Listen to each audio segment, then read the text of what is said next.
Altså Hollywood løber jeg ikke helt op i det åbne ansigt, men dog en lille smule. Men de har svært.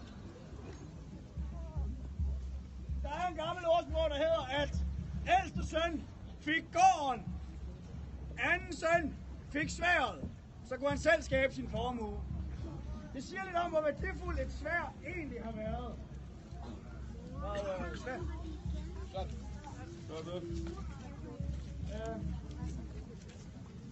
Det er modsat til økse, vi så lige før. Er sværdet en lille smule mere finesse og ind og skære, og nu ser det rigtig godt ud.